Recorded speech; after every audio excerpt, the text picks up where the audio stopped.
Dan Rubenstein, we come on the airwaves this evening after a rather eventful week 4. Yes. We called it Slow It Down Saturday. In reality, it kind of sped everything up. We have a lot to discuss here as we recap the week that was. Thank you for joining us, one and all. I am Ty. He's Dan. This is Solid Verbal. If you're new here, hit follow, tell a friend.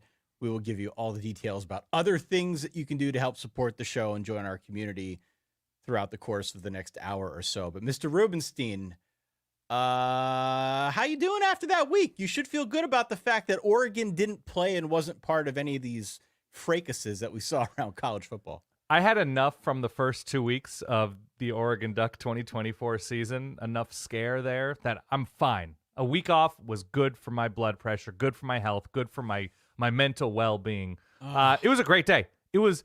I commented, I tweeted out that afternoon window specifically when there were a bunch of weird games going on, tight games, cozy, snug, whatever you want to call it.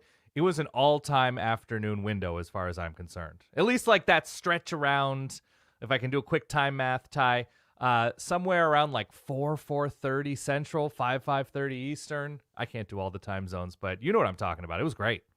It was great. At that point in time, I had 2 dogs barking upstairs, a wife that needed help.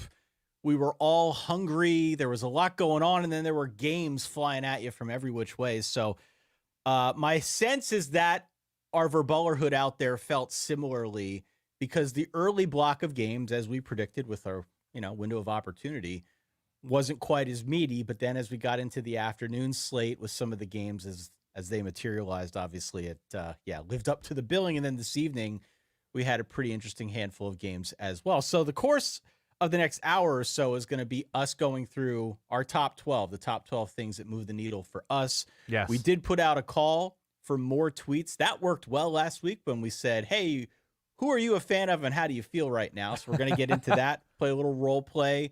We, of course, have dude alerts, and we'll close things out with the Reverbs, Dan Rubenstein. I pulled this sound. I just thought this was a fun sound. Mr. Frisky, smooth as silk. One from the outside, goes straight to the lead. Real character. That is good. Yeah, we made that sound for a bit that we did like 2 years ago where we were talking about frisky teams. And frankly, there were a lot of frisky teams that I think deserve some attention as part of this week 4 coverage, and we'll get into all of that. But as we go through the course of our top 12, what's number 1 for you? Michigan somehow, some way, pulling something out of the ether to drive down the field on a short down, long run, and set up a game-winning, what would become a game-winning, USC would get the ball back late, touchdown in the Big House against what I think we still believe to some extent is a resurgent USC. The way that game unfolded and the different narrative branches coming out of that as well, be it Michigan's offense, USC's defense, USC's play calling, USC late game decision, making Michigan's running backs leading this team, Michigan's pass rushers leading this team, Michigan's cornerbacks leading this team in certain moments. There are a lot of different narrative directions to go in. So that's the one I went with, but I certainly think that Tennessee-Oklahoma is right there as well. Yeah, the headline for the Michigan game that I jotted down in our shared doc here was that Michigan survived its own orgy. Oh, no. I mean, they kind of did, right? They kind of did. They won. Yeah. 27-24. And as you have said time and again on this show, winning is a skill. It is. So regardless of what you think about Michigan's offense or how they got here, winning is a skill. And the fact that they were able to drive the field in the manner that they did late, not really having a passing game. Alex Orji had, 32 passing yards? Something like that in this game. It wasn't a lot. Nope. Nearly went full service academy with this thing. The fact that they drove the field late, got the go-ahead touchdown, and did so in the manner that they played offense, I thought, on some level, that is damn impressive. Not necessarily how I'd like my team to play offense the full year through. I'm sure there are many Michigan fans who feel the same, but it worked. They ended up winning this game. It was one of those deals where you and I were typing back and forth to each other, and we felt there was zero chance at that juncture that Michigan had any opportunity to drive the field with what we assumed they had in the passing game. And so the fact that they were able to do that, win it late, I think is obviously a pretty strong testament to their character. Mm-hmm. And on some level speaks pretty well of Sharon Moore's leadership and the leadership of the veterans on that team, because there still are a fair amount of veterans on that team. Put yourself in position to let your opponent gack the game away. Put yourself, that's what, when you say winning is a skill, when we say winning is a skill, it's draft off of the opportunity truck. It's go a second half without a first down until quite late in the game. And when you do get that first round, run through a USC defense that looks like the old USC defense. And weirdly enough, those were UCLA transfers in the back end missing that tackle or those tackles, whatever. USC put themselves in position to win that game in a new way for them, which is defense, some timely passing, really heads up running, and lost the game in an old way. And so what Michigan was able to do was lean on what they were positive they could eventually do well, right? That they could run straight into the wall 15 times, and on number 16, they could get a crack through that wall and bust something big. I don't know how many of Kalel Mulling's runs were particularly long, but when they were very long. There was, 3 or 4 just gigantic runs that helped to open up this game. Will Johnson obviously had his pick 6. Like, everybody that watched this game knew how it unfolded. I can't believe Michigan has arrived at this place where they don't have a passing offense. And then one step above that, I can't believe Michigan has arrived at this place where they don't have a passing offense and USC can't take advantage when they themselves seem to have a much improved defense. This was a wild game. And the takeaway for me is, man, I don't know how much longer this can work for Michigan, but I guess in this conference at the moment, maybe for a little while, I think they're going to have some trouble with Ohio State and Oregon, but I don't know. Maybe they can keep it going. They can ugly it up. We've seen teams in this conference ugly it up on their way to a number of wins. And then I guess on the other side, the sort of big picture takeaway with USC is like, when is this going to stop? When is this type of losing going to stop for the Trojans? Dan, truly, there were big swaths of this game where I watched that USC defense and I said, it feels like they're better. Yeah. The tackling's definitely better. On the edge, in space, yes. The tackling's definitely better. They're more physical. It seems like they're more organized. They're in the right spots, whereas last year they were kind of running every which way. So it seems like at least something is taking. It is the problem, though, when you play against an offense like this. And despite what we said about Michigan and its offensive line, and it's still trying to gel and find its way, and it's not the same, it's not as good as it was last year. Now, all that stuff can be true. But when you play an offense like this, in particular, an offense that is used to playing like this and will eventually find its way, I think we're confident in that. Yeah. They wear you down. They wear you down over the course of time. And USC was starting from a place where we questioned their physicality all throughout last year, really all throughout the Lincoln Riley era.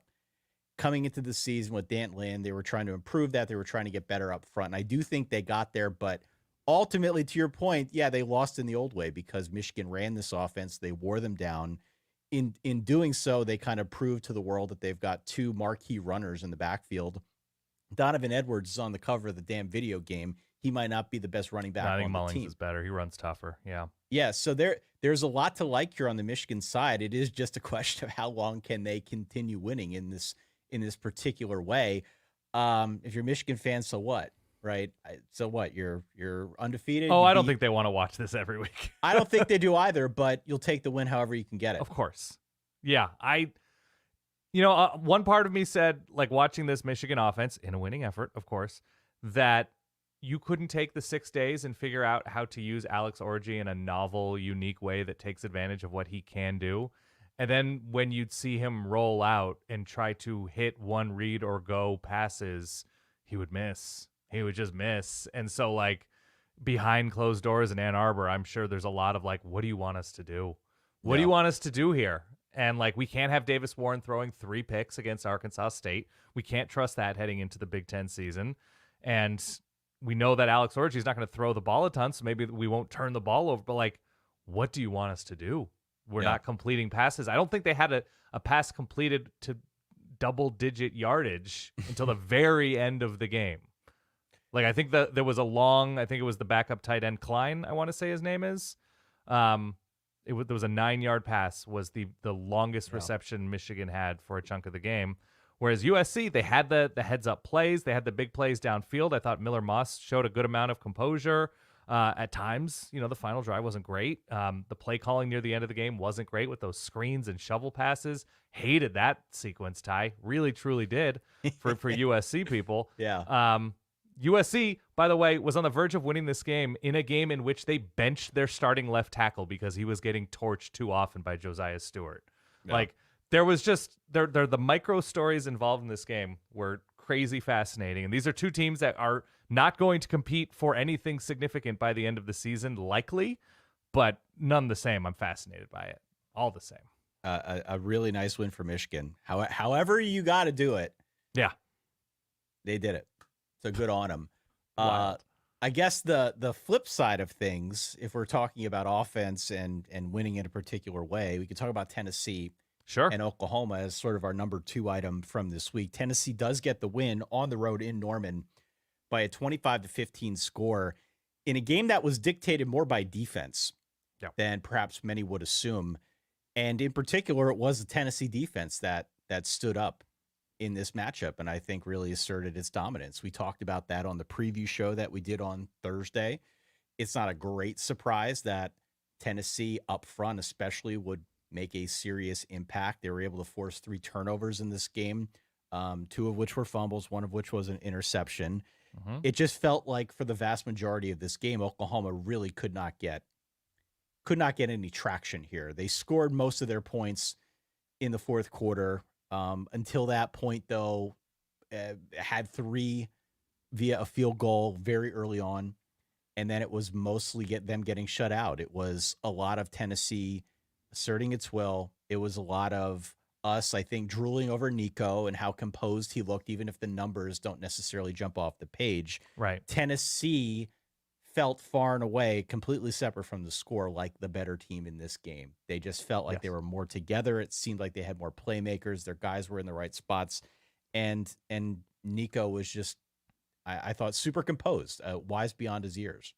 Yeah, even when there was the long stretch where I think it was 22-3 or 19-3, 22, it felt like it could have been 122-3 with what Oklahoma could not do on offense. And one of the things they could not do was justify keeping Jackson Arnold in as their starting quarterback in this game. He gets benched, I think, a little bit before halftime. It's Michael Hawkins who comes in, another young quarterback. Had more success in kind of pseudo garbage time later on in the game. Nick Anderson was rumored to be coming back in this one for Oklahoma. I don't know if he saw the field, but he didn't catch a ball for Oklahoma in this one. And the story here was, you're right, I think it's defense, because I think Oklahoma's defense is pretty legit. They gave up some big plays. They're very good. Absolutely, they're very good. They were pushed around a little bit up front. Dylan Sampson ran nicely. Nico had some time. But I think there's playmakers all over this Oklahoma defense. The Tennessee defense is just better. And the bodies they were rotating in up front, I don't know what the final number was, but deep into this game, I think they were allowing under a yard per rushing attempt.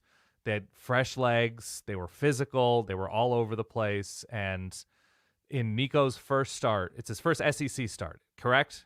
Yeah. He started the bowl game last year. This is his first SEC game in a tough place to play in Norman at night against this tough defense. I don't think he averaged 10 yards per attempt, but maybe 9 and change yards per attempt. There's very little more you can ask from Nico in this spot. And Tennessee is absolutely an SEC contender. If the defense is going to continue to look like this. Now, Oklahoma's offense is not the test for Tennessee. Oklahoma's offense is in a tough spot. They're beat up. The line's a mess. Quarterback's a mess. I don't see much changing this season given their pretty impossible schedule. No. But I mean, I don't know how you come away from this game thinking anything but like Tennessee's act is together. It's very together, and the writing was on the wall on the Oklahoma side. We've been talking about it for 2 weeks now, that there have been hiccups. Even in victories, there have been hiccups. Sure. It was apparent that this team had some work to do. We talked about it again, the line up front and how things kind of permeated out from there, be it the running game, be it the passing game, be it what they were doing on third downs. In this game, they were 3 of 15 on third downs, right? So it just, all of these things work together on some level, especially if it doesn't seem like your team is organized on one side of the ball. And it doesn't matter how good the defense is if you're not getting any help on offense, which has been a theme throughout college football for many teams, by the way. If you're not getting any kind of help on offense, it doesn't matter how good the defense is. You're going to find yourself in a situation where you're scoring 15 points against a team that, their defense did hold Tennessee down. To hold Tennessee to 25 points, that's in theory a winnable game. You just got to get more from the offensive side. And if Jackson Arnold is going to look like that out there, it's not really going to go anywhere. There's just no shot. It felt that way the whole game through. Can I ask you a question as somebody who may or may not have experience rooting for a team with immaculate offseason vibes, big-time expectations from quarterbacks? Please don't start with this. I'll save the rant for later. No. I'm saving Notre Dame for later. This isn't Notre Dame. I'm just being a little bit of a jackass in my preamble. When you put your head in the head of an Oklahoma fan, what are you thinking right now that, like, we've joined this new conference? The schedule now seems even more difficult. This was an opportunity as like a coming out party that, like, yes, it's been a slow start, but we'll get it together with like the big national bright lights and, Herb Strait and Fowler in the booth. Like, where is your mind right now if you're a Sooner fan? I think if I'm a Sooner fan going into this game, the point spread was a touchdown in favor of Tennessee somewhere in that I think at kickoff it was like 5.5, 6. Yeah. Yeah. It came down, but it was apparent that Vegas favored Tennessee. I don't think Oklahoma fans are so much surprised that they would lose this game. I think the surprising bit is how inept it felt. Yeah. You said it might as well have been 100-0. It felt that way, and that's the frustrating bit. Yeah. If you're a fan of a team, when it's like you want more to happen than you're seeing on the field, that the vibes just feel like they are dead on arrival. And I got that sense watching this thing that even if they were able to string a few big plays together, they were not going to win this game. Not only were they not the better team in this matchup, right, but their vibes were way off. And I don't know how you fix that, especially with this gauntlet that they've got coming up now with their SEC schedule. To your point, it seems like it may get worse before it gets better because this is a ridiculous schedule. I forget what the number is, how many of the top 10 teams they play the remainder of the season. It is not going to get easier, and they're going to need to sort some of this stuff out. Otherwise, 5 losses first year in the SEC is going to leave a bit of a mark for Brent Venables. I was wondering how long the Jackson Arnold conversation, how long it was going to take to happen. It was like, is this guy it? We've been hoping for this for a couple years now almost. And Dan, I'm surprised by this. I really am. Do you think he is a driver whose team did not give him a good car? Like that the wheels are assembled improperly, that the system was not programmed correctly, that the strategy for the race is off, that like the engine doesn't have enough of this fluid or that fluid? Do you think it's like, how much is on him? Because I watched him and I was just like, this guy at this point in his career, and I don't wish this on. I truly don't. I was just like, I just want to watch great football. That's all I care about with this sport. And I was just like, he just does not seem ready for this stage yet. Yeah, and that's the nicest way I think I can put it. It's maybe I overvalued him last year because in key spots last year when Jackson Arnold came in, and this is true, this because we put out a call to Oklahoma fans, and we were curious to see what the Oklahoma fan base thought of him in limited action last year. And the thing that I heard back from a multitude of people, the thing that I read all off season was, he's going to be a first-time full-time starter. Mm-hmm. And so there's obviously going to be some cleanup that he needs to do, but he sees the field really well and he can process the game very quickly. Yeah. And that, among other things, was his greatest attribute. Excuse me.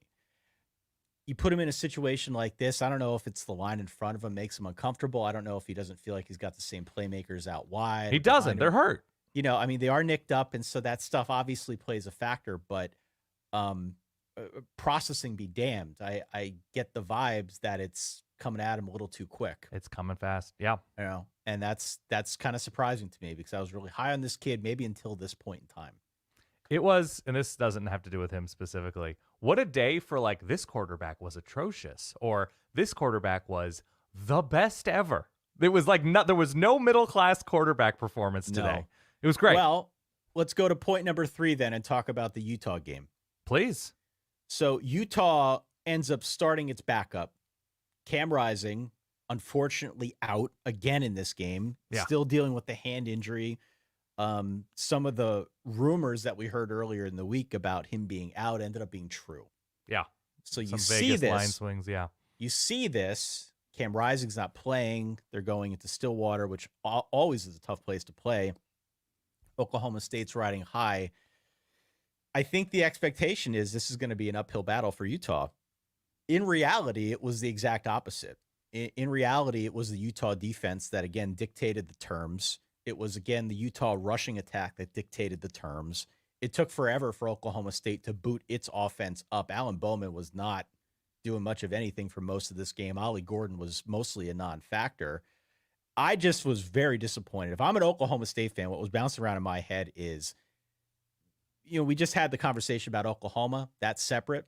Sure. If I'm an Oklahoma State fan, I might be the most disappointed fan base in all of college football right now. No, if I'm an Oklahoma State fan, I am so thankful for Oklahoma's performance that night that hopefully within that state overshadows the absolute butt that was Oklahoma State today. I mean, it really was. If you're at home playing against the presumed best team in the conference or easily one of the best teams in the conferences, that team is without its star quarterback that everyone has held up and put up on a pedestal. Like, when this guy is healthy, he is going to lead Utah to greater height. He wasn't playing. No. He wasn't in it. It was all there for Oklahoma State, and they did nothing. This was a piss-poor performance. Got benched as well, right? Got benched as Alan well. Bowman. This was a lousy showing from Oklahoma State. And for all the chatter we had, and go back and listen to our preseason shows where we talk specifically about Oklahoma State. For all of the hype around this team, with all they had back, with the schedule in front of them, there was so much to like. For them to put in a performance like this, it's fine to lose to Utah. And the final score is going to make it look closer than it was. This game was an abomination. And I feel bad for Oklahoma State people that had to watch it because they did not seem at all prepared for what Utah was bringing their way, even with a backup quarterback. Wow. Isaac Wilson, Zach Wilson's little brother, is he not? Sure, whatever. That's beside the point, Dan. What I enjoyed in contrast with the Tennessee-Oklahoma game, it was sort of like that welcome to the SEC moment for Oklahoma. This was a welcome to the Big 12 moment for Utah in that, welcome to the Big 12. A lot of our quarterbacks are pretty shaky. We're coached kind of poorly across the board, and our defense is who knows week to week.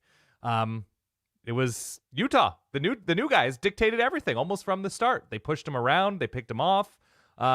With a backup quarterback. We saw some pretty horrendous Utah performances against the Pac-12 last year with a bunch of backups. Yeah. Didn't seem to make a difference, especially on the defensive side of the ball at Oklahoma State with, I think, one of the big Fox crews. It was the Jason Benetti, Brock Heward tandem, I believe. So, a lot of attention on Stillwater, a lot of attention on a ranked matchup, big new coming team in Utah. And didn't look ready for that moment at all. They didn't look ready. Dan, this is a true story. I took a walk with the dog after this game. Yeah. And I was I had the AirPod in. I was talking to Mama H, and I was screaming as I was walking around the block about this game. Yeah. Because this game made me mad. Now, I picked Utah. I think you picked Oklahoma State. It doesn't matter who picked whom. That's like totally beside the point. I know what you're saying. I was frustrated by this. Genuinely deep into my marrow frustrated about this, almost as much as I was with Notre Dame. But you love Utah. You trusted Utah. You trusted Cam Rising, to be clear. I trusted Cam Rising. Yeah. I did. And the fact that they won without him, it is a testament to Kyle Whittingham. It is a testament to that Micah defense. Bernard. And Micah Bernard, Micah man. Bernard. So good. They are able to assemble the pieces, and win a game like this, even if they're shorthanded. So that speaks to the coaching and to the leadership on the team. You turn in a performance like this if you're Oklahoma State, I don't know what it speaks to. I really don't. It speaks to what does it speak to for you? Okay, so I asked you to put your head in the mind and the whatever, the walk in the shoes of an Oklahoma fan before. I think there is an element to, if you were an Oklahoma State fan watching this performance, you'd be like, yeah, we get a few of these with Gundy early. We're just going to get a few of these September stinkers with Mike Gundy. And it hurts. It sucks. It's not fun. We get our hopes up, but yeah, we're used to a couple of these. I don't know. I mean, to wait until the last 5 minutes of the game to get on your horse and try to win. Garrett Rangel wasn't especially better. He was, in fact, No. probably worse. All right, let's brighten up the mood if we can. Let's talk about some Friday Night Lights, baby. Point number 4. Illinois beats Nebraska on the road in overtime. We had Stanford going to Syracuse in a classic ACC battle. Putting the ACC on notice. That's what I wrote down in our doc. Putting the ACC on notice. We had Wazoo with a crazy win where if you went to ESPN.com and looked at the win probability meter, at one point they had a literal 0% chance of winning, and they ended up coming out on top. So there were a lot of weird things that happened on Friday night. I apologize if you were out and about or doing whatever and weren't able to watch any of the action on Friday, because it was actually a really nice little mini slate of games. Yes. Which of these games stood out to you and why? Illinois, Nebraska, probably.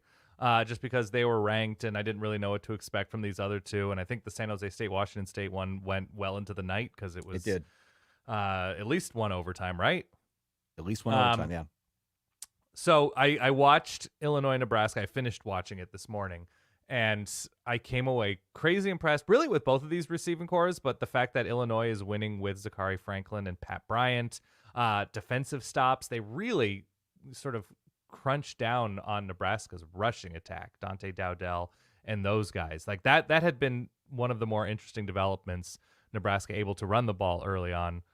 Illinois stifled that. And with how they took that step back on defense, or 17 steps back on defense last year, and seemed to have fixed some of those problems, and, with the run fits, everything like that, that was super impressive. They just didn't let Nebraska get in a rhythm. Even with some longer touchdowns and bigger plays, it was here and there.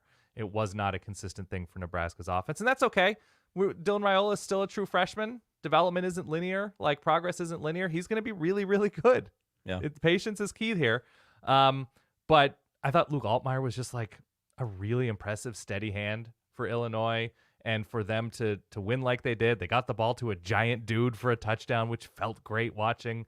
I don't know. I think Illinois, it's another one of those winning is a skill thing, where it seemed like they were closer to having a plan in key moments near the end of the game than Nebraska was. Obviously, with Nebraska playing themselves out of basically overtime, they had a second and 42 or something like that. I don't know. I just winning on the road is difficult. Winning on the road at a difficult place is even more difficult. Winning when the other team seems to have that indescribable momentum is extremely difficult. And Illinois was just better. Super impressive. Nebraska also could have won this game. Yeah, absolutely. They could have. They were driving this game. I mean, we're going to talk about Illinois winning and what it means for that program, and I think how they could be a pesky opponent, a formidable opponent for others in the Big Ten moving forward. I think that's all fair. Maybe we should make a September shirt that we can put out on our merch store at merch.solidverbal.com. Yeah. Because Brett Bielema is playing that brand of football. Can it be a tank top with deep armpits? You can be whatever you want it to be. You're the designer among us. McGill a gorilla on there? Yeah. Break some copyright law. Nebraska could have won this game. Yeah.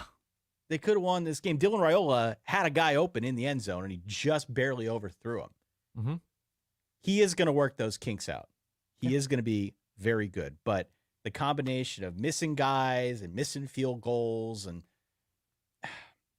it was there for them. So if you're a Nebraska fan, and we got some calls, which I'll play here a little bit later as part of the Reverbs, I understand the frustration, because if you watched that game, it felt like it was there for you.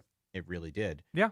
And then, of course, the stats that follow are the ones that really are the cherry on top for the Nebraska faithful. The fact that they've dropped 25 straight now to teams ranked inside the top 25, things like that. All these stats about their performance or lack thereof in one-score games that dates back to God knows when. Mm-hmm. That stuff is very, very frustrating. I do think that this team is light years better than they were a year ago. And eventually, these wins are going to come.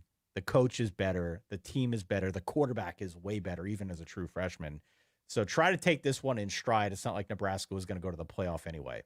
Right. That being said, I do want to also tip my hat to Brett Bielema and what he's doing with Illinois. Luke Altmaier is like a renaissance man this year. He's been very good. He had 4 touchdowns in this game. To me, looked like a completely different player. Mm-hmm. A completely different player than the guy we saw a year ago. And they win in a specific way. They play defense. They've obviously figured out a way to tap into the talent that they've got on that offense. But to go to Lincoln to win in the manner that they did was damn impressive. And now we'll see what they can do next week on the road at night against Penn State. They've got a game coming up in a couple weeks that I'm very interested in when Michigan comes to town. Mm-hmm. Could be a home dog situation that we need to discuss. But Illinois is what, 4-0 at this point? Good for them. I believe so, with wins against Kansas and Nebraska, yeah. And then the one that got me, I'm not going to talk too much about the Stanford win because I think Stanford is just plucky. Okay, they may not be a great Stanford team. ran the ball for the first time in like 7 years. They ran since Bryce Love? Yes. Look, I'm not going to sit here and talk too much about Stanford. I honestly don't know what to make of this team, but it feels to me like they play whistle to whistle every game. The fact that they would go to Syracuse, which is inherently a very weird place to play and win and come away with the W, take it back with them to the West Coast is impressive. So good on them. But Wazoo, man. Wazoo, I am curious to see how many people in our Verballer Top 12 poll, which you can vote on out at verballers.com if you sign up for any of our tiers. I'm curious to see how many people put Wazoo in their top 12. Not because I honestly believe they're one of the top 12 teams in the country. Right. I don't. But they're a fun team, and people are rooting for Wazoo right now because of circumstances. No one who's rooting against Wazoo, unless you're a Washington fan or maybe an Oregon fan or one of the old Pac-12 schools. Sure. Nobody's rooting against this team at this point. They've got a fun quarterback.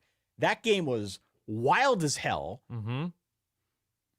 I mean, I don't even know what else to say. I'm beyond words. The fact that they would win that game and now be at this point in the season where they're 4-0. It's just one of those feel-good stories in college football that I'm glad we get to talk about. Yeah. They beat Washington last week. They had the opportunity to be let down against San Jose State and a new look offense for Ken Niumatalolo and John Mateer, I think 500 total yards, 500-ish, somewhere in there. Did you see the post-game interview when everybody was on the field and the sideline reporter was trying to ask him a question? He's like, I you know what? I can't hear you. Oh, I mean, if you're a hero in Pullman, it's not happening. There's going to be just a lot of decibels around you. It was great. Great to see. Point number 5, Dan Please. Rubenstein, we got to talk about this Mizzou game. Oh, man. So Missouri goes to double overtime and beats Vandy. Yes. This is like happening in slow motion. It was close throughout. It wasn't like a freak thing. It was a close game all throughout. Again, it was Vandy building the plane out of Diego Pavia, their transfer quarterback. Yeah. I was going to ask you, I think you watched more of this game than I did. What happened? Why was Mizzou unable to get separation? Was it the defense not having an answer for Pavia? Was it the offense being asleep at the wheel? Was it none of the above? What was it? Just a good game? What was this game? It was a good game. It was relatively clean. The big thing was I don't think it was Brady Cook's best day. With a lot of opportunity because Nate Noel started and the running game started slow, but eventually that got going for Mizzou. Diego Pavia and this Vandy offense is just tough. There's a little bit of, I don't know, this is going to be kind of a strained comparison, but like a little bit of James Harden to Diego Pavia, where it's just like the whole offense is him. He doesn't seem like the fastest, strongest, or whatever. Like there's just a certain amount of like deft skill to Diego Pavia that makes him very difficult to bring down and sort of see what he's doing. Obviously, he was the leading rusher. He made big passes. So he's a difficult out. And this offense is a difficult out. And Vandy did a good enough job getting off the field and giving Brady Cook trouble. But yeah, I don't know if it's an offensive line thing because the offensive line, and I wasn't watching this game terribly close because there was a bunch of stuff happening at the same time.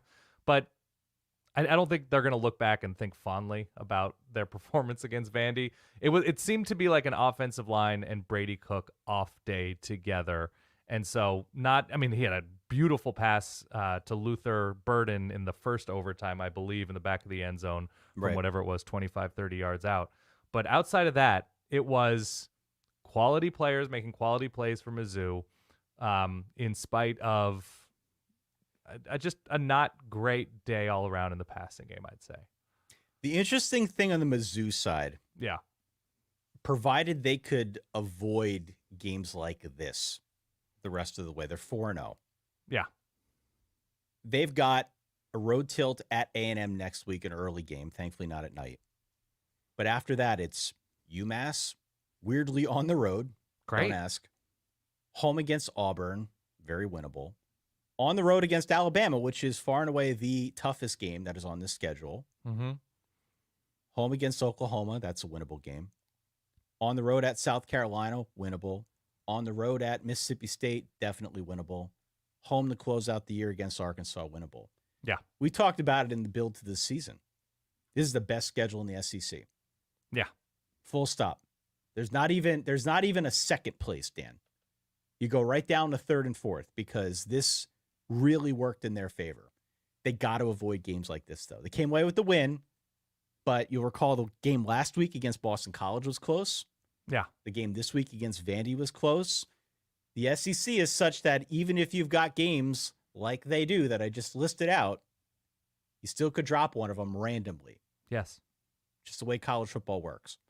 If they can avoid those pitfalls, this is a team that's in a really, really good spot, not just in the conference, but as we start talking about playoffs and at-large bids and whatnot. This is a top 10 team. It is there for Mizzou. They need to avoid more situations like this against teams that are going to be out to get them if they're a top 10 team. I think even the most well-meaning, optimistic Mizzou fan listening to this, as you say, they're a top 10 team, they're going to say back like, maybe not. Maybe not right now. They're like top 21. Well, after the last like 2 that. weeks, I think it's fair to wonder how they stack up. They're playing a little bit off, and maybe it's a Kirby Moore thing. I don't know. By the way, you don't have to play the breaking news sound right now, but just because we talked about the Big 12 pretty recently and the weird nature of that conference, we do top 12s on this show. The number 13 team in the nation, Kansas State right now, is getting hammered by BYU, getting ripped limb from limb by It's 31-6. This is not breaking news by the time you listen to this if you're not watching the beautiful stream on MTV News, but they're getting destroyed right now. Jake Retzlaff and BYU. 31-6?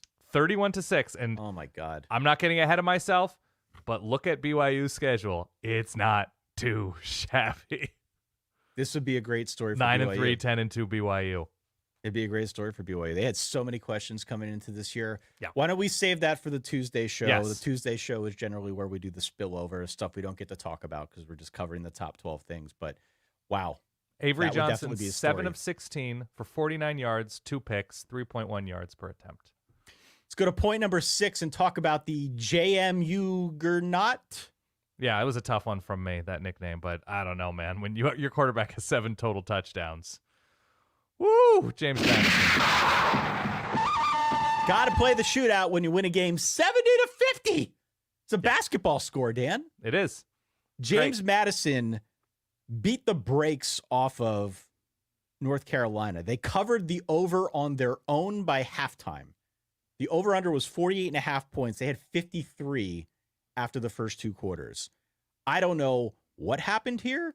This was definitely a vintage North Carolina defensive performance. It was bad even by their old bad standards. Yeah. It was so bad that after the game, apparently Mac Brown offered to quit if the players felt like it was his fault, and they talked him back into it, I guess. Okay. But just a demoralizing defensive effort, despite the fact that, like, offensively they were fine, put up plenty of points, obviously scored 50 on JMU, but by the time they really got rolling, you get 41 possessions in a game. It makes it easier because your defense is that awful. Yeah. By the time this game, by the time they were able to kind of like normalize things and get their offense in gear, this one was already over and the hill was a little too steep to climb. This one caught everybody off guard, and it was in the early block. It might have been the story of the early block. We got a ton of calls about it that are stacked at the end of our Reverbs this week. This has been a recurring theme for North Carolina. It shouldn't come as any great surprise that the defense is bad. It does come as a surprise, though, when you lose in this manner and have 70 points dropped on you at home.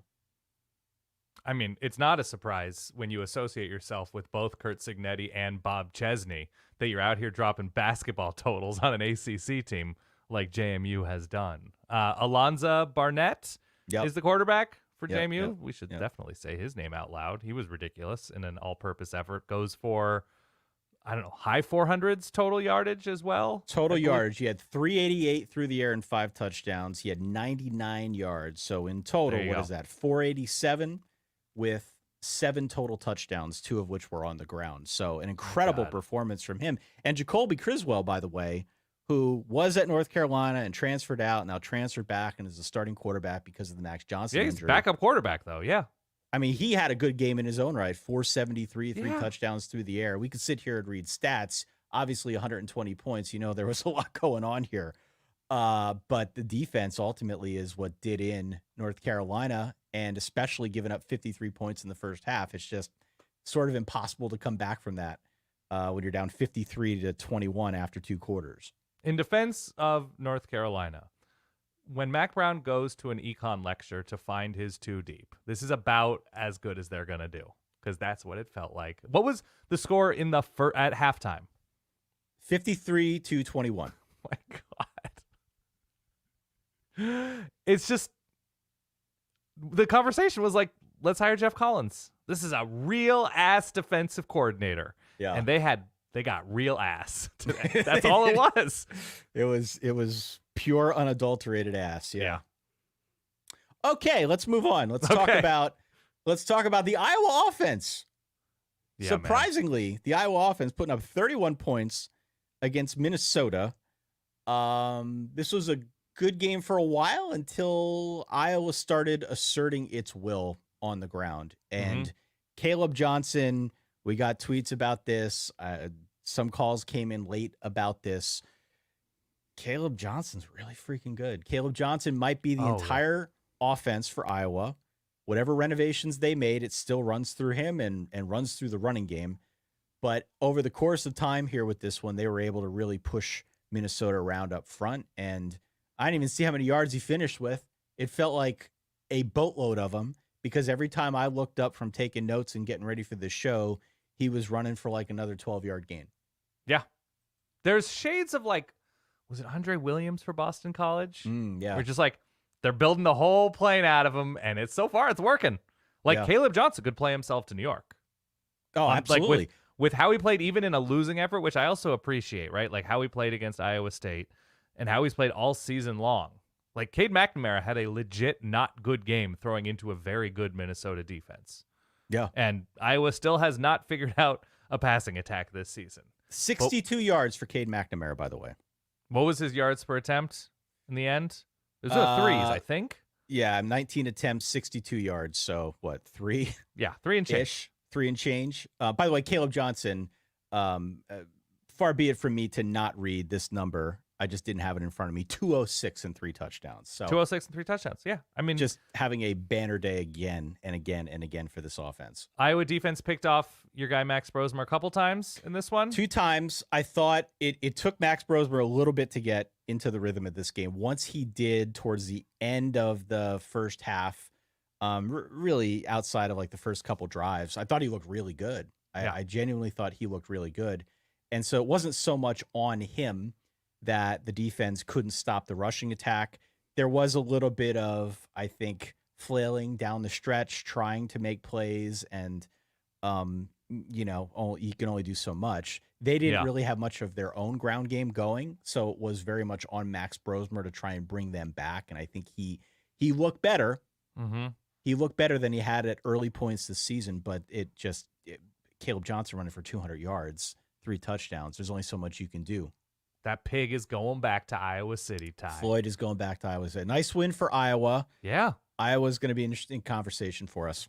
They're going to be an interesting conversation for us. Certainly. The remainder of the season here as we talk about the Big Ten, if they can keep this ground assault going. Let's talk about what happened as part of that Clemson NC State game. Guess who just got murdered? 59-35. 45-7 at halftime. We want to talk about JMU putting up 53 at half. Clemson almost got there, man. This one was over before it started. Mm-hmm. Over before it started. It was like the marquee game, even though there was a high point spread.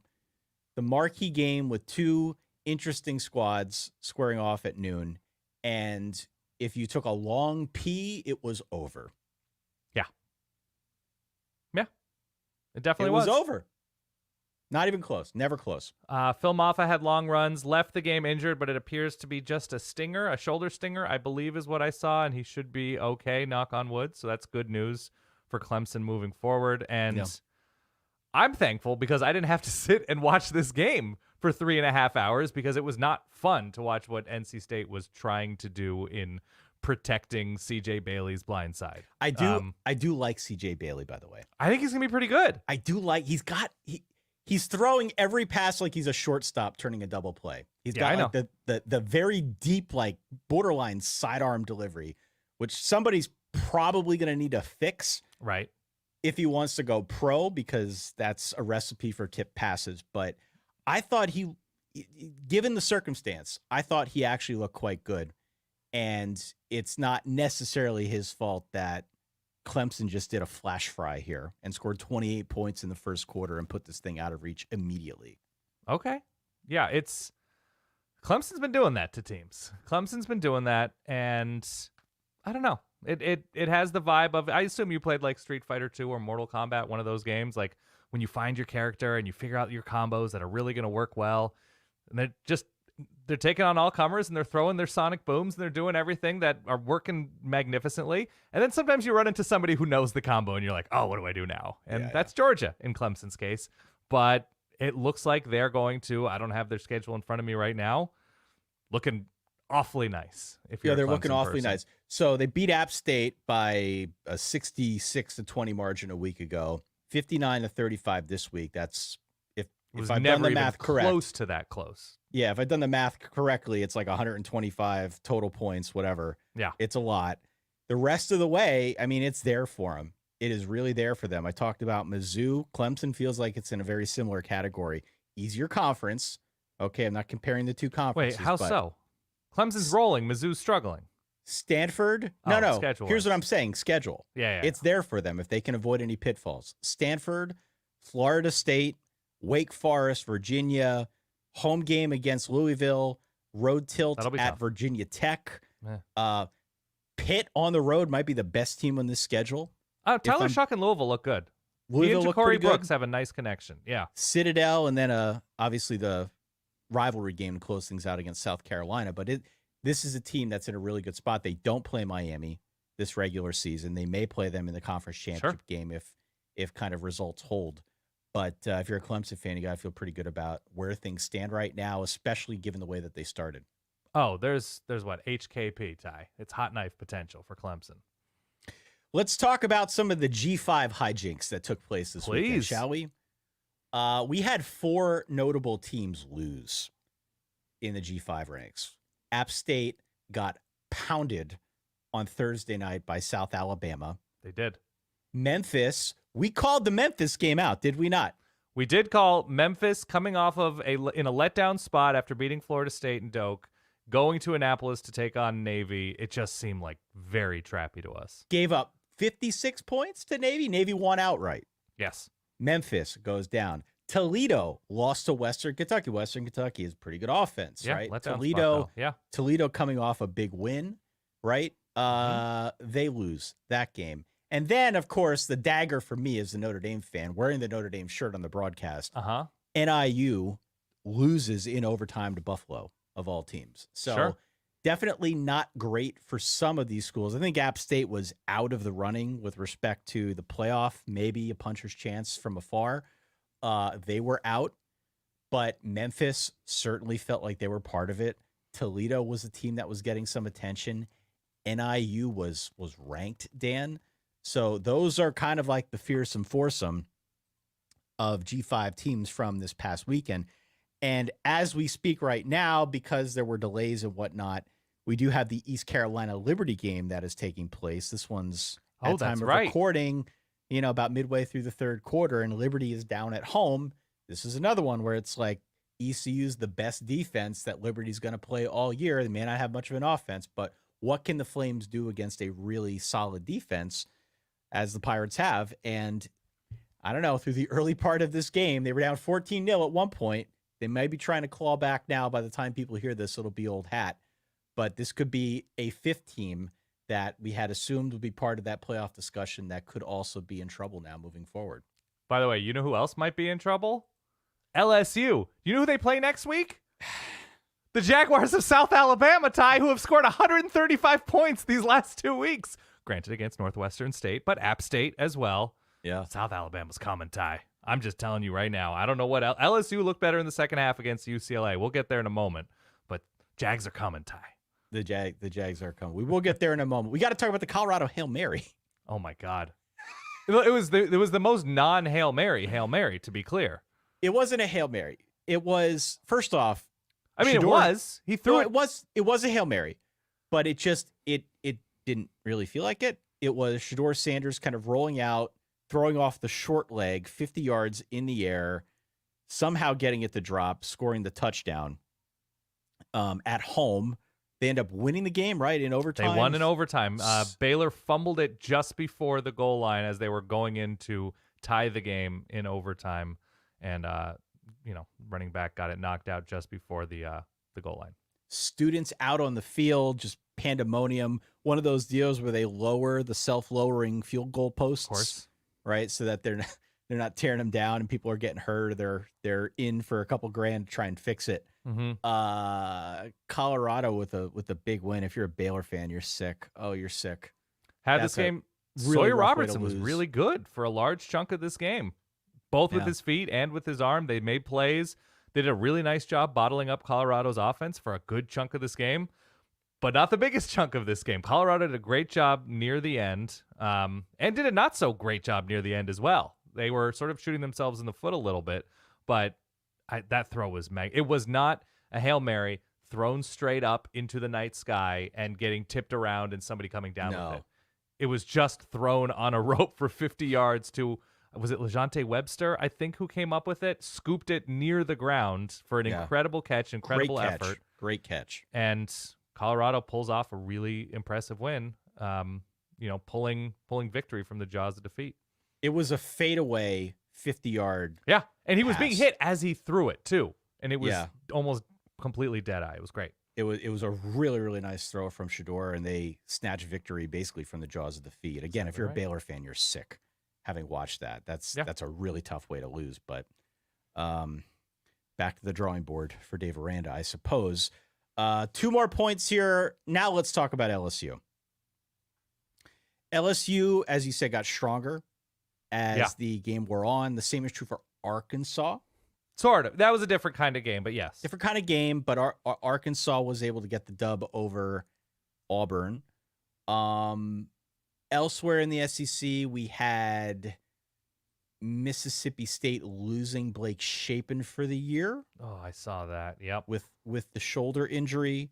I had to make the joke on Twitter that now with a starting quarterback with the last name of Van Buren, we can go with the old Seinfeld Van Buren boys.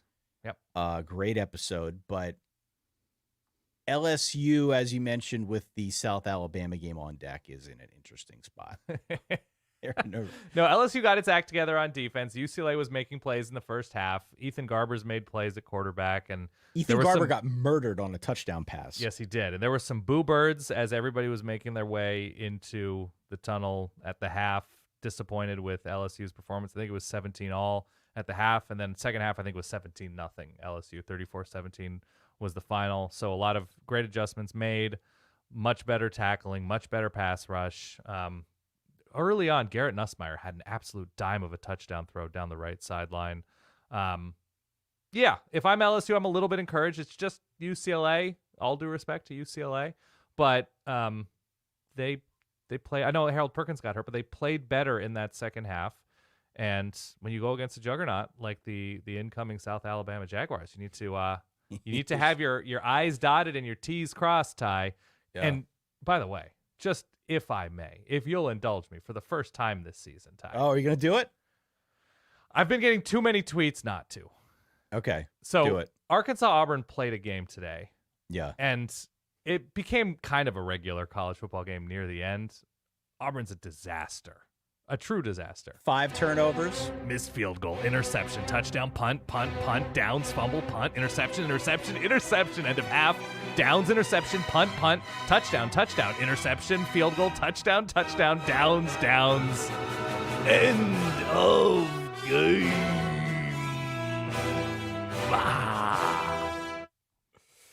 Yeah, not good. Thankfully, though, Hugh Freeze, nothing if not a consistent person, right? That just, you know what you're getting with Hugh Freeze. Yeah. And what you're getting is Hugh Freeze, after a loss, outlining exactly why it was not his fault. Right. But these damn quarterbacks who keep throwing interceptions or running backs who fumble the ball, and they just need to find quarterbacks who stop throwing the ball to the other team. Not a guy who is inclined to say something like, I don't know, we didn't do a good enough job preparing these quarterbacks and getting these quarterbacks comfortable or finding them plays or telling them, preparing them for what Auburn might be doing on defense. For what Arkansas might be doing on defense. Hugh Freeze, man, we did what we're supposed to. I don't know, these guys over here. Yeah. This guy Hank, this guy Peyton, what are we talking about? Hugh Freeze is what Brian Kelly would sound like if Brian Kelly weren't a politician. Yeah. Right. He just sort of tells you exactly what's on his mind. I don't know. Mm-hmm. This was not a good showing for Auburn, though. And Auburn's another team that we should probably evaluate moving forward because there are some nice pieces on this team. Sure. And the quarterback thing, though, remains really up in the air. Hank Brown was not good. 3 picks. Peyton Thorne came in through another pick of his own. They had 5 turnovers on the whole. Mm-hmm. This is a team that just cannot stop turning the football over, and it's killing them, among other things. So, do you think Cam Coleman's going to look better in Georgia's black or white jerseys? Which shade do you think fits the sleekness of his game? Man, don't say that. Don't say you're going to rankle Auburn people with that because everyone was real excited about him. And they should be. He's great. I hope it works out. What kind of quarterback wants to play for Hugh Freeze, though? I mean, I suppose if you've got the quarterback situation in order, a lot of quarterbacks do because it's an offense that has proven in spots over the course of time that it can be very productive and, can obviously showcase the best in a quarterback, but they just don't have that guy, man. They don't have that guy. Peyton Thorne was not that guy. We knew that when he came down from Michigan State. They're just really at a loss for that position group right now. Are they supposed to flip Notre Dame's quarterback in this class? I think there were rumors. Yeah. Okay. Yeah, there were rumors. Deuce Knight? There were rumors that Deuce Knight might be interested in going to Auburn. Okay. Maybe not after this. Not sure. Go to Indiana, people. That's all. Speaking of flipping from Notre Dame, speaking of Indiana. Yeah. Why don't we get to point 12? Notre Dame won 28-3. Yeah. This is me rubbing my eyes. This is me. The first 3 drives of this game. So they won 28-3 over Miami, Ohio. Okay. Yeah. Win's a win's a win. You'll take it. Awesome. Great. The first 3 drives in this game, Dan, might have been the worst 3 drives I've seen from Notre Dame in 10 years. Okay. And this includes the Drew Pine years and the weird Tyler Buckner will they won't they start him scenario where they didn't have a quarterback. Hey man, Drew Pine beat Clemson Drew Pine did thoroughly. All of the really bad offensive showings that we have seen over the years from Notre Dame. This was all of that crystallized into 3 drives to start. Riley Leonard, I was this close to tweeting out that Riley Leonard had the yips. The passes, it was I'm not kidding. It was like Major League 2, Rube Baker trying to throw back to the pitcher, or Mackie Sasser in real life trying to throw back to the pitcher. I referred to them to you jokingly as he threw 2 Wittix. To honor a good deep reference, Max Wittick. To honor our friend Max Wittick, or Max Wittick from back in his day with USC. He was so bad throwing very short passes. He did not look comfortable. I was on the phone with Mama H almost immediately after this. It was brutal to watch. Eventually, they kind of brought things around. Eventually, they got things going on the ground. Eventually, Riley Leonard, as the game wore on, got, I guess, a little bit more comfortable throwing down the field. Do you think does it look like he's an injured quarterback throwing the ball? They said he had a posterior labral injury. Oh man, I could never come back from that, let alone in a week. We're in our 40s. Yeah. He's in his 20s. He should be able to pull it off. I'm late 30s, early 40s. Continue. The problem is they are still so dependent on that quarterback run in high leverage situations. Yeah. We did see them work the ball down the field a little bit more. There were a couple nice throws that were deep. It is still not something I think anybody's comfortable with. And they're going to need to come up with a solve for that pretty quickly. They've got Louisville coming up. They've got other teams in the schedule where I fully admit it's not the hardest schedule in the world, but they are going to play teams that can take advantage of that if they can't find some way to establish more of a vertical threat. He just doesn't look comfortable. He does not look comfortable. There were moments in this game where he looked like, I'm not kidding you, an intramural quarterback. Okay. So I don't know what the hell's going on, but they got to figure something out. And then if I could. Well, can I say one quick thing? Yeah, go. I don't know if it's Riley Leonard. I don't know who it is specifically in like the expensive quarterback transfer NIL situation, but it does feel like it's going to be on a certain level like harder. If Riley Leonard should be benched either for health or production reasons or whatever, comfort reasons in this offense, like if he's not the answer, like does that become like a weird operation because of the amount of money I'm sure rightfully so being paid? First off, I don't know if he's getting paid that much. Okay. Secondly, I think it's already a weird situation, and it's especially weird for Marcus Freeman because they have not gotten much out of that position group. No, they just haven't. And they're doing more with less. They've been successful. They're still recruiting at a really high level, but I kid you not, Dan, he could not have been more than 1 or 2 drives away from getting benched in this game. Angeli's number 2? Angeli is the number 2. They're excited about CJ Carr. You love your boy Kenny Minchie as well. Course, like they've got quarterback depth that I think they feel good about, and they remain, I think, a pretty strong contender in the recruiting game to bring in other quarterbacks. We just talked about Deuce Knight, right? So they're recruiting at a high level. They want to develop the quarterback, but it is just not happening. And I'm curious to see if this persists as the year goes on or if he turned a corner. Ty, I don't know. Just talk. I can't. I was just going to say, Ty, I just keep things in perspective, Ty. What was the final score? 28-3. Defense played well? Defense played well. And what's the Peter North rule? It's not how you start, Ty, right? It's all about how you finish. Yeah. Exactly right. right. I get it. Can I just let me do one fan thing and then we'll get to the fan commentary that we got. Yes. And I don't do this a lot. You know this because as I've said on this show, being an announcer is really hard. Oh, God. You're going in on Dan Hicks now? I'm not going in on Dan Hicks. I'm finally going to do the thing and go in on Jason Garrett. Okay. Oh, okay. People have been asking me to do this for weeks now. Wasn't going to do it. It's a hard job. Yeah. That being said, this was the 4-minute mile of bad announcing from Jason Garrett. It was. I don't even know how else to put it. Jason Garrett never questions a bad call ever. Takes it as gospel. Oh, yeah. No, not even a second thought ever. Mm-hmm. Ball could be 5 yards short of the sticks and they call it a first down and he just pans it. Yeah. No big deal. Okay. The refs know all. Always this vaguely happy tone about everything. Doesn't matter what it is. Could be a guy getting his head knocked off. Always just sort of this vague happiness. Yeah. That's associated with the commentary. And then the thing that really gets me, and we saw it as we're talking about Riley Leonard here, there was a sequence in this game where it was clear that Mike Denbrock was trying to get Riley Leonard comfortable throwing the football. Yeah. Because he did not look comfortable doing anything. Not even running the ball. He just looked awful. And so every pass play was like a 3-yard pop pass. Everything was 5 guys run out, 3 yards, turn around, throw it to him. And it was a one-read pattern. Garrett called it out. Yeah. He said it's a one-read pattern. There are no decisions to be made here. There is one read. There is one guy that this ball is going to every single play. Yeah. And so he says that. He calls it, rightfully so, up front. And then after they do it 2 times in a row, what's he say? Man, Riley Leonard looks decisive. He has to be decisive. There is one guy that one ball is decision going to make. Yeah. What are we doing here, guys? What are we doing here? It just continues to I could go on until I'm blue in the face. I mean, you're watching, it's on a conference network. You're watching a team network.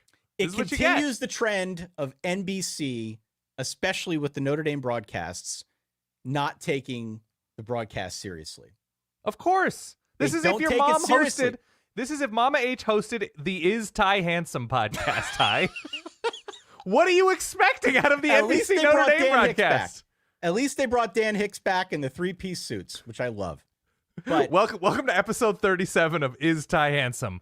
My take today, Ty's pretty handsome.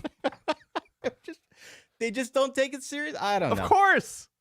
I don't know. We value our independence. Also, only nice things must be said. I messaged you. Yeah. I'm not an angry person, and I hate doing this because I could not be an announcer. It's a hard job. Sure. This was a tour de force, a perfect game of bad announcing from the analyst side of things.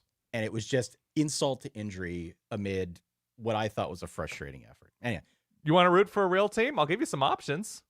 You get better broadcasts. Yeah, I'm sure. Okay. South Alabama Jaguars, Indiana Hoosiers. Knock yourself out. Let's do some role play real quick. Okay. Role play.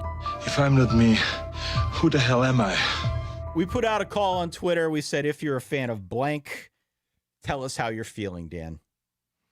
We've got an SMU fan saying elated. Oh, God. This is great. Skillet game was great. Man, they just annihilated. Where's my sound here? Please. I could play crock potting. Here, I'll play murdered Guess again. who just got Murdered. They destroyed TCU, and it was, I think, fitting on the SMU side because this was like the last Skillet game for a while. It's going on hiatus for some period of time. So to win in resounding fashion, especially after like a really rocky start to the year. I mean, you bailed very publicly on SMU. Yeah, and then they turn in a showing like this against TCU might also be bad. TCU might be bad, Yeah. but this was a good showing for SMU. Who else do we got? New defensive coordinator, I should mention, for TCU. Yeah.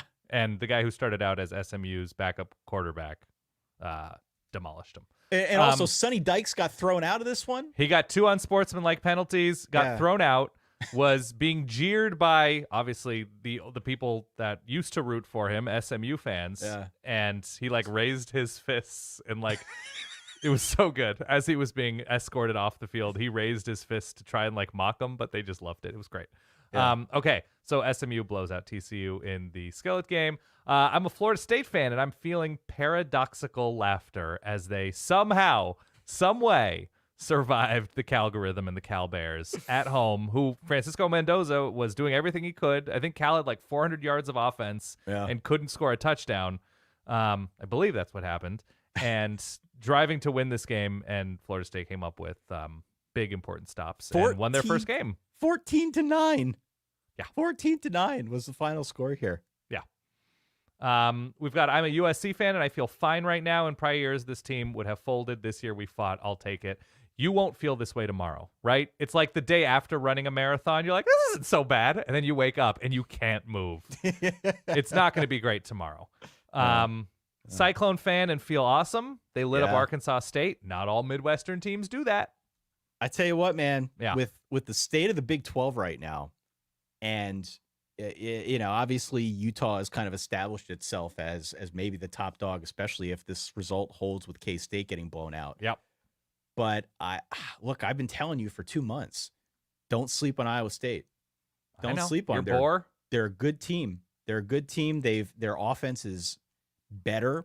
Their defense is solid. It's been solid for a long time. Don't sleep on these guys.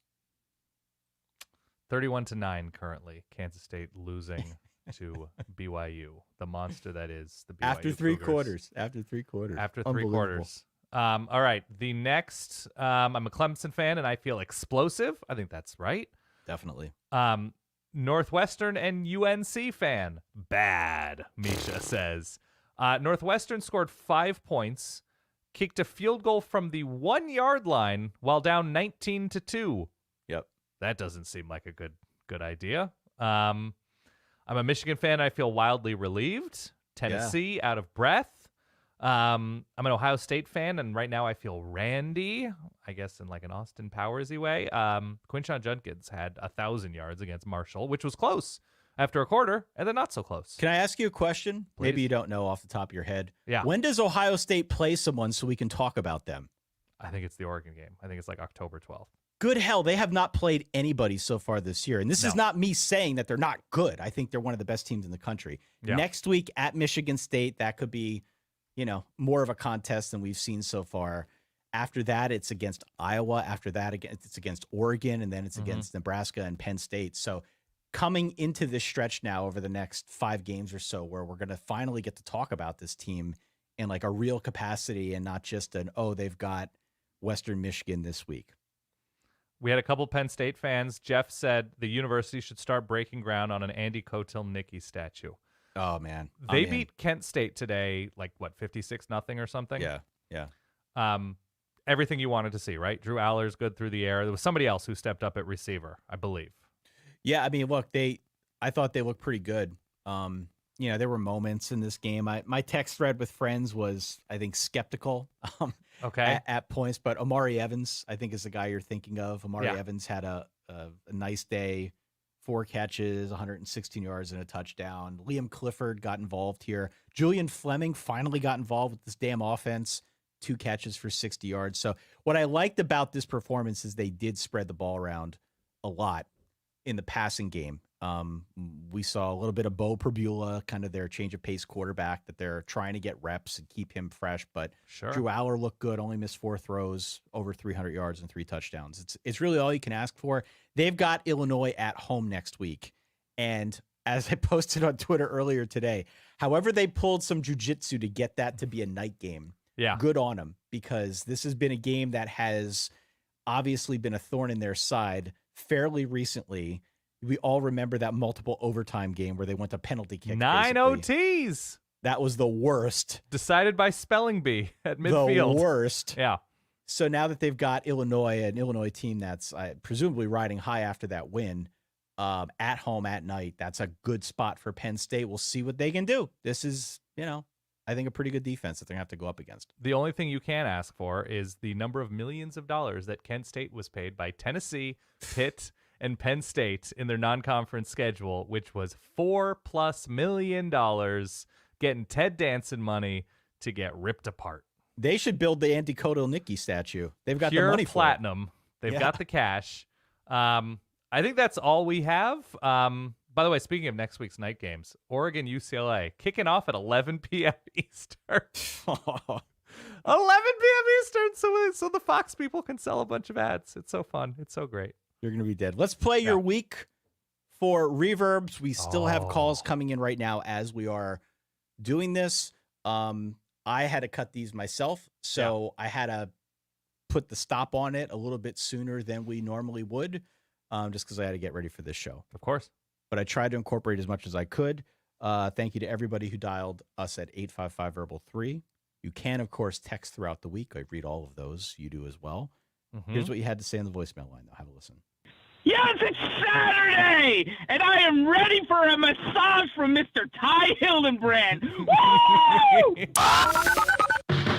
Hi, this is Steve from Atlanta, Georgia. This is Sean in the Pacific Northwest. This is Christina calling from South Bend, Indiana, specifically from the nursing mother's room at Notre Dame Stadium. ILL, I can't believe what I just saw.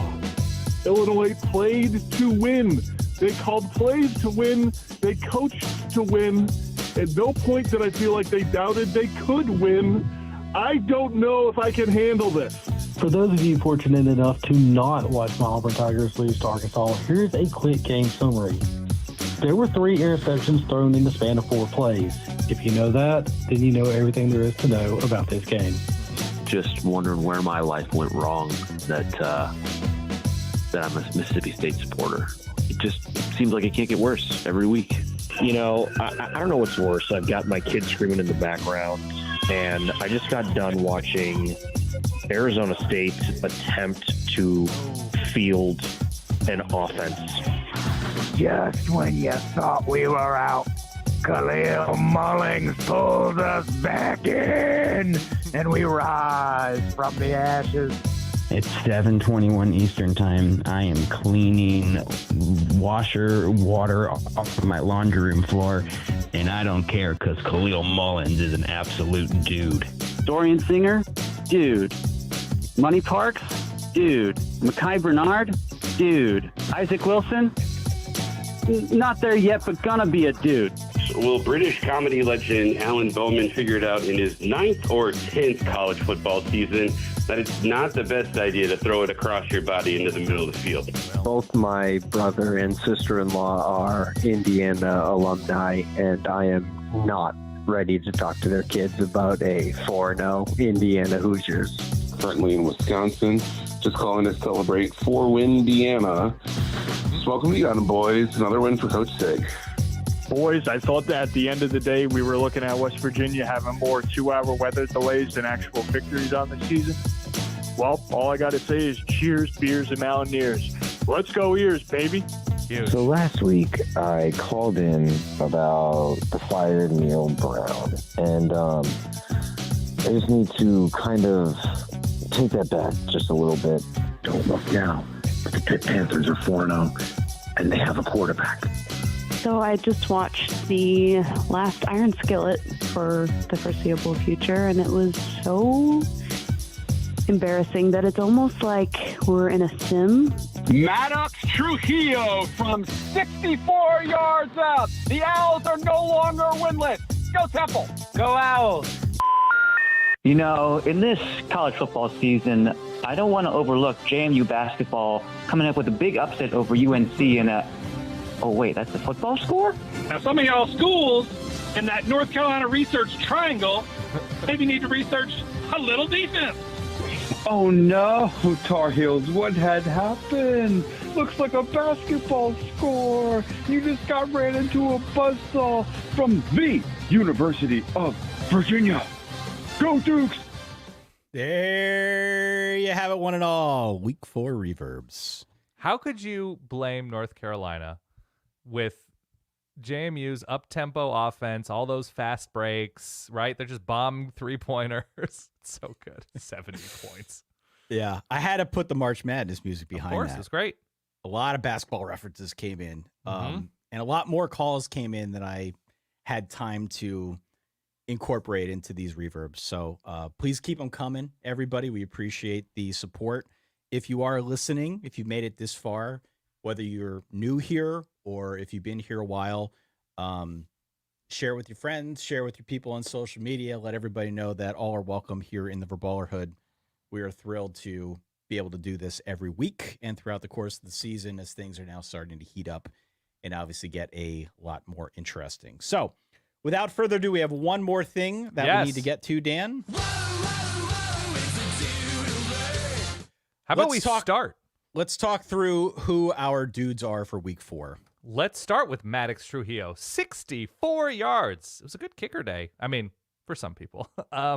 Sonny Dykes, he gets that. You put this in here for getting ejected for unsportsmanlike conduct. On the flip side of that field, Brashard Smith, SMU running back, went absolutely wild. Kaleb Johnson, speaking of that. How about Harold Fannin? Did it at Penn State. Yep. Did it at Texas A&M in a losing effort, but I think they only lost by 6. I think 26-20. We'll get into that. That was a game we were on, by the way. We said don't sleep on Bowling Green. Bowling Green is a good team, and they fought Penn State. They're going to fight Texas A&M, and they did.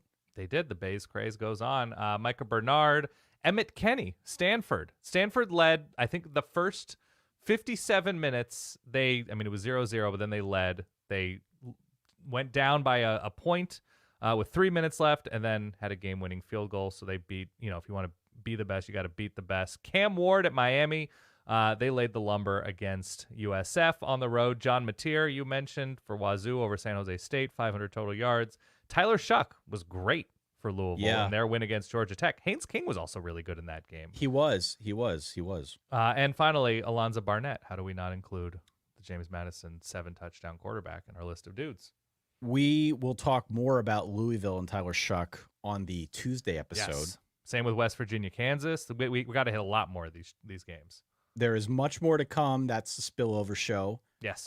If you are a premium Verballer out at verballers.com, which is our Patreon, we give you the opportunity to not only vote in our Verballer Top 12 poll, which we're going to put out there in the next few days, but also you can help guide what that Tuesday show looks like and which topics we get to discuss that we did not talk about on this Week 4 recap episode.